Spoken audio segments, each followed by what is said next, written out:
be very tempted when you finish school, you know, after matric and you've studied for 12 years, some maybe even longer, to take that gap year, maybe simply because you want a break and get away from the books for a while, or in other instances because you're simply not sure what you want to study.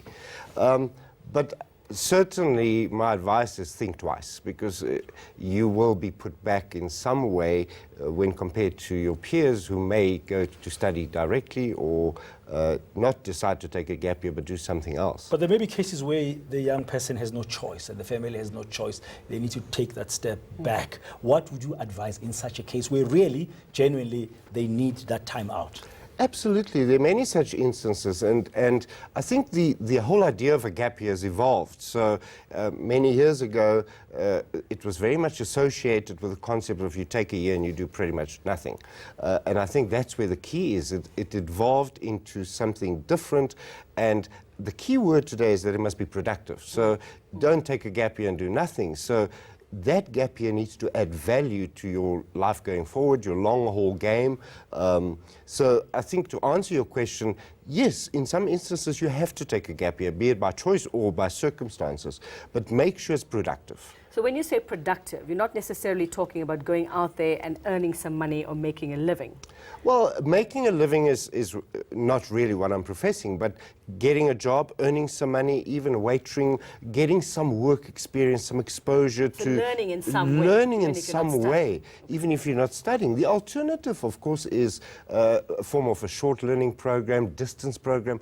You know, quite often, and maybe that's not directly related to your question, but you're not sure what to study. So you think, well, am I going to enroll in an institution of higher education for a 3-year degree, pay money to live and to study?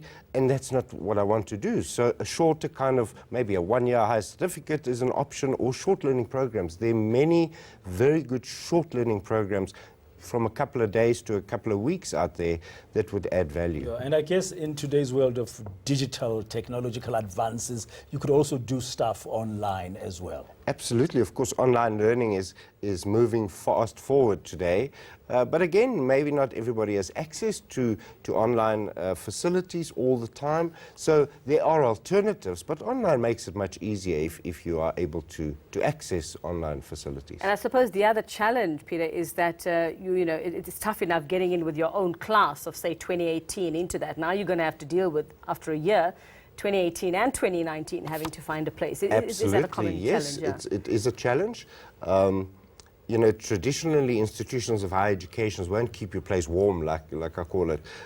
So often young people apply to an institution, they get accepted, and then they decide maybe not, let me take a gap year. Just understand from a young person's perspective, or anybody's perspective for that matter, is that your search is going to have to start the next year again. Okay. Now, I know I said I don't believe in it, but it looks like from what you are saying, you can make it work. You can make it work by making it productive. You have to stay active. And I've seen your article where you talk about study muscles. Keep your study muscles active somehow in a way that you keep interested in your own academic development. Absolutely. Those study muscles do relax if you don't practice them. So yes. Okay, thank you very much. Thank you. We appreciate it. Peter Kriel, an education expert. He's from the Independent Institute of Education. Yes, gap years can work, but make it sure it's productive, not just to sit away and float For the right and reasons. do nothing. As long as you're